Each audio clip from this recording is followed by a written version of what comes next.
Hello, this is Martin Wiese. In this talk, I'll be discussing the April 2016 version of the UHL Sepsis Immediate Screening and Action Tool. This is what the Proforma looks like. It was launched yesterday, on the 18th of April, and it will be used not only in the emergency department, but also all adult assessment areas and wards.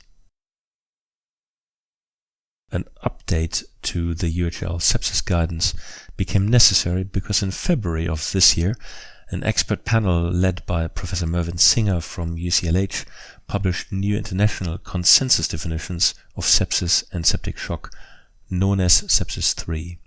One important aspect of the new definition is that the systemic inflammatory response syndrome, or SIRS, is no longer part of it, since it had been shown that many patients with sepsis do not exhibit signs of SIRS.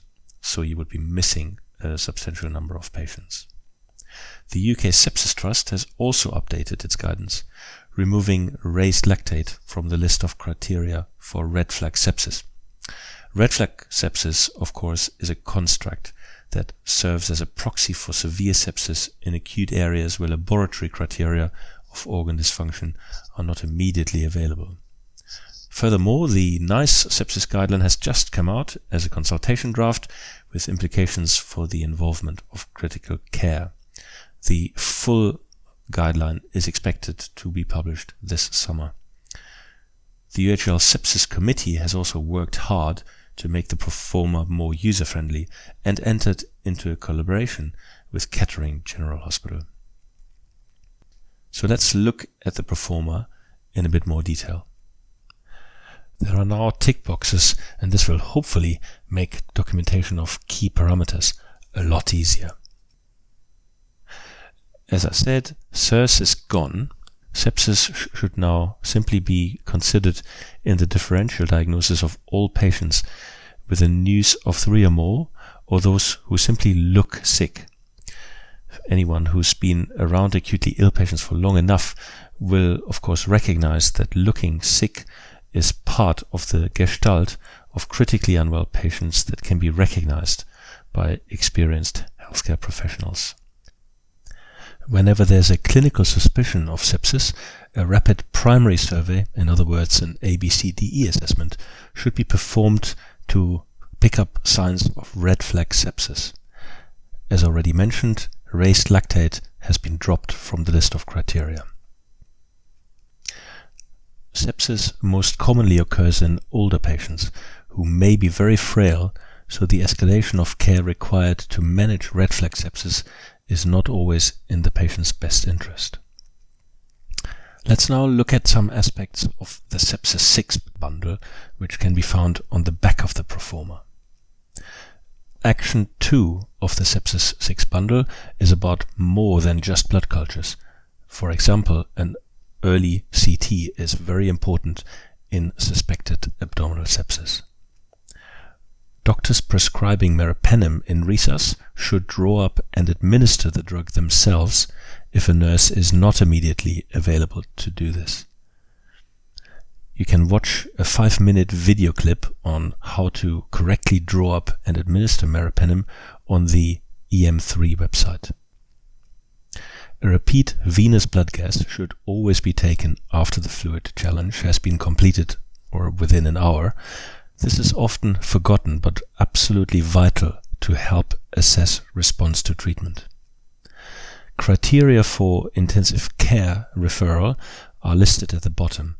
These include both an initial high lactate as well as failure to clear lactate after resuscitation. So let me give you a quick run-through of how to use the Proforma on the shop floor. The tool should be applied to all adult patients with a suspected new infection or a NUS of 3 or more, or to those for whom staff or relatives have expressed concern. Always start with box 1. This may seem fairly obvious, but you'd be surprised. If neither of the two criteria in box 1 apply, no further action is required. if one or both criteria from box 1 apply, but the doctor or nurse practitioner does not suspect infection, again, no further action is required. If an infection is suspected but no red flags are present, sepsis is likely and a number of actions are suggested.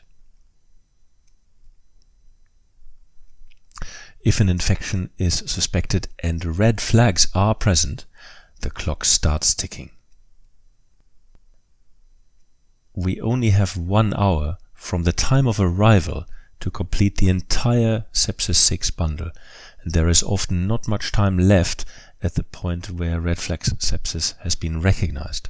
This is why patients with red flag sepsis should ideally be moved into resus immediately or receive their sepsis 6 in assessment bay, not in majors.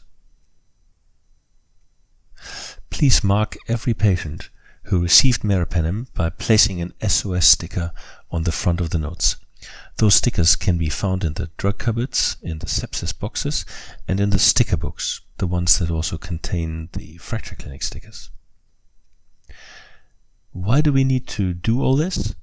Why is it so important for patients with red flag sepsis to receive their antibiotics so rapidly? As illustrated in this striking graph, the chance of survival in patients with red flag sepsis or septic shock decreases with every hour by which antibiotics are delayed. By the way, who in this group of patients do you think has the highest risk of death? Is it perhaps the 59-year-old man with a large inferior STEMI? Or is it the 27-year-old man with some fairly juicy trauma? Is it the 65-year-old woman with a bleeding gastric ulcer and a lowish BP? Is it perhaps this 74-year-old woman with clear signs of red flag sepsis? Or is it the 32-year-old woman with some fairly bad DKA? Did you know that? Red flag sepsis is a truly deadly disease. Finally, a word of caution. Treating patients for severe sepsis, red flag sepsis, is high stakes. Beware the vultures circling above the patient and yourself. Beware sepsis mimics. Most importantly, other cardiorespiratory disease. Involve an ED senior, ideally a consultant, early. Even after starting treatment for severe sepsis, keep an open mind. Further information, for example from imaging and blood results, may come to light that might lead you to reconsider the diagnosis. Thank you for listening.